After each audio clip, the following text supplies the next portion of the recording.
खुदा करे कि उतर जाए किसी के भी दिल में मेरी बात, ताकि मुझे भी है पाकिस्तान में अमन और हल की तलाश हो। मैंने लोगों को काम भी सिखाया है ये, और बाकायदा तबलीग करके सिखाया मैंने। इस चीज के गवाह लोग मौजूद है, खाली सिर्फ इधर बात नहीं है। आपके शेर उसमें लाइन में लास्ट पर खुदा करे दिल में मेरी उतर जाए बात, कितने लोगों के दिल में उतर गई है। पाकिस्तान का जो मुस्तकबिल है इसको अंधेरों में ले जाया जा रहा है। पूरा मन तलाश की ऑफिशियल पाकिस्तान। दोबारा बोले, अगर करेक्शन करने का मतलब होगा।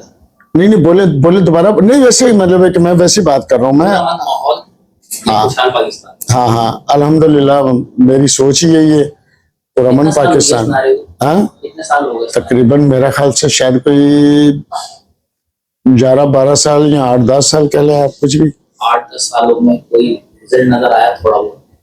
देखिए जी, वो कहते हैं ना कि फकीर का काम है सदा लगाना, सामने वाला का काम है उसकी झोली में कुछ डालना, खराब देना ना देना, ये तो बात की बात है ना, ये तो हकीकत है।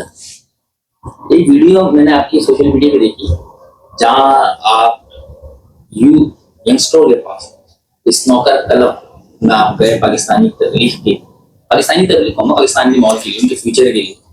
तो ऐसा क्या आपके जहन में आया कि आप स्नोकर को चले गए? क्या आपने सोचा कि ये नौजवान अपना मुस्तकबिल खराब कर रहे हैं खेल के, या उनके फ्यूचर के लिए आप गए कोई अच्छी हिदायत देने?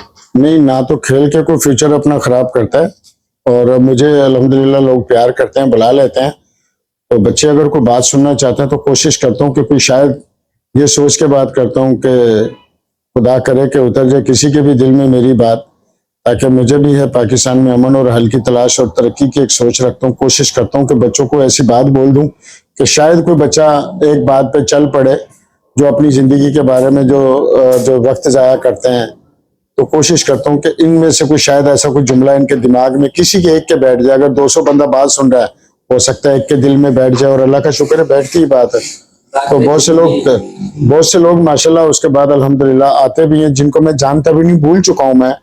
तो वो आके कहते हैं, कभी मिठाई के डब्बे भी लेकर आते हैं मेरे पास कि सर फलां जगह पे आपने ये बात की थी, और अल्लाह का शुक्र है हमने इस पे अमल किया और हमें फायदा मिला, और यहाँ फलां बात थी तो आपने उस टॉपिक के ऊपर बात कर दी तो हमारा दिमाग खुल गया। तो इस किस्म की बातें या पर्दे से हटने वाली बातें ये होती हैं जो मैंने बच्चों को सोच के करनी होती है, ताकि यार ये मेरा आने वाला ये मेरा यंगस्टर, जो मेरा बच्चा है, जो पाकिस्तान का बच्चा है। तो जैसे मेरी एक सोच है, आपकी भी, हर बंदे की सोच है कि मेरी औलाद अच्छी हो। तो अल्लाह का शुक्र है मेरी औलाद के साथ साथ मतलब है मेरी अपनी जो ज़ात है, मैंने लोगों को काम भी सिखाया है ये, और बाकायदा तबलीग करके सिखाया मैंने। इस चीज़ के गवाह लोग मौजूद है, खाली सिर्फ इधर बात नहीं है, गवाहियाँ भी आपको मिल सकती हैं।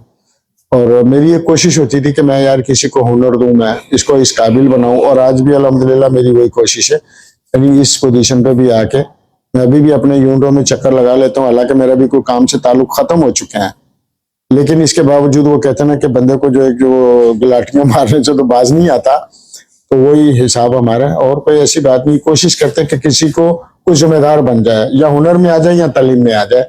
और हुनर और तालीम के लिए मैं दोनों की बात करता हूँ हमेशा, कि अगर सिर्फ आपके पास हुनर है तो भी आपकी आधी तरक्की, और सिर्फ आपके पास तालीम है तो भी आधी तरक्की है। और हुनर और तालीम आपके पास दोनों अगर ले लेते हो आप, तो इसके लिए आपके लिए वो कहते हैं ना कि सोने पे सुहागा। तो जिंदगी में इंसान जो तरक्की करना चाहता है ना, मैं कोशिश करता हूँ कि उन लोगों से, या वो लोग मुझसे सवाल करेंगे जी तरक्की कैसे हो सकती है। बहुत से लोग मेरे पास अल्हम्दुलिल्लाह आए, मैंने किसी के नंबर नहीं लिए, ना मैं कभी पीछे पलट के देखता हूँ कि जी आप हमें, मैं अपना, ऐसे भी लोग यूनिवर्सिटियों के बच्चे आए मेरे पास, बच्चे कि जो अपना आप हमें आइडिया दें कि हमने जिंदगी में क्या करें, कैसे करें।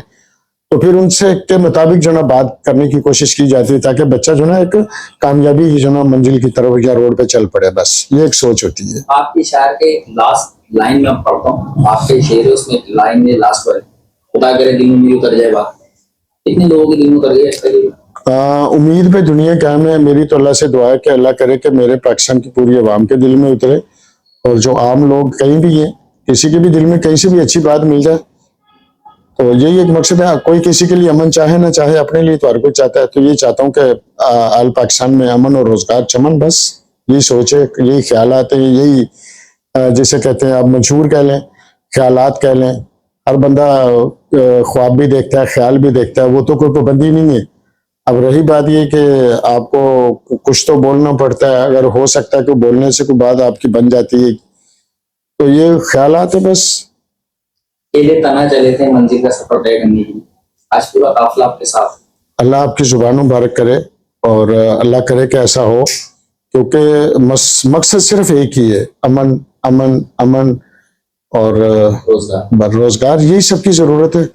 और बिगड़ी हुई चीजें, मिसाल के तौर पे जाहिर है मैं मजदूरी से यहाँ तक पहुंचा हुआ शख्स हूँ, मैं कौन सा कोई किसी लैंडलॉर्ड की या किसी पैसे वाले की औलाद हूँ मैं, कि मुझे कुछ पता नहीं है।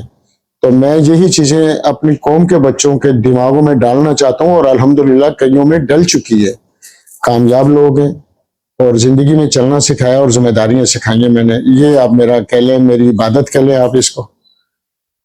अगर मैं आपसे ये पूछूं कि 2018 में इमरान खान साहब की हुकूमत आई थी, पीटीआई तहरीक इंसाफ, वजीर आजम मुंतखब हुए थे, पूरे पाकिस्तान में उनकी हुकूमत थी, खुद खान साहब वजीर आजम थे। तो अगर मैं आपसे ये पूछूं कि पाकिस्तान का सबसे बड़ा बेसिक मसला नौजवानों को क्या था उस वक्त क्या था? जितने आज मसाइल है ना, मैं ये समझता हूँ कि शायद इससे चौथाई हिस्सा थे। हाँ, अगर आप इसको पूरा रिकॉर्ड निकाल के चेक कर लें, मैं खाली आप मेरे कहने पे ना जाएं, लोग इल्जाम जैसे चाहे लगा देते हैं। नौजवानों का मसला क्या है सबसे बड़ा? सर मेरे नजदीक तो नौजवान का सबसे बड़ा मसला रोजगार है। और आज 2025 में नून लीग की हुकूमत है, और आज मैं आपसे पूछूं कि नौजवानों का आज सबसे बड़ा मसला क्या है? आज भी वही रोजगार का मसला है, क्यों नहीं? मतलब हुकूमतें बदलती रहेंगी, नौजवान बेरोजगार फिरते रहेंगे, पढ़ा लिखा तबका फूड पांडा पे बाइक चलाते रहेगा, पढ़ा लिखा तबका लोग चोरी डकैती पढ़ता रहेगा। तो ये आपका जो फलसफा है, खुशहाल आवाम, रोशन पाकिस्तान, तो ये कहाँ देख रहे हैं इस फलसफे को? देखिए जी, मेरी बात सुने, अगर कोई खुदा न खास्ता आपकी गाड़ी एक्सीडेंट हो जाती है, तो आप उसको घर में से जाके तो नहीं रख लेते, आप उसको ज़ाहिर किसी अच्छी वर्कशॉप पे जाते हैं, आप उसको कोशिश करते हैं सही करवाने की। तो अगर मिसाल के तौर पे हमारे अगर हालात ख़राब वो जैसे पहले थे, एक अच्छे हालात सब तकरीबन आपको भी सर जानते हैं, मैं नहीं, आज हर बंदा डिप्रेशन का शिकार है। तो जैसे वर्कशॉप पे गाड़ी जाती है, तो वर्कशॉप पे एक अच्छा मैकेनिक हो तो उसको ज़ाहिर दोबारा ऐसा कर देता है कि पहले से भी शायद अच्छी हो जाती है, जो उसके डेंटिंग मेंटिंग होती है।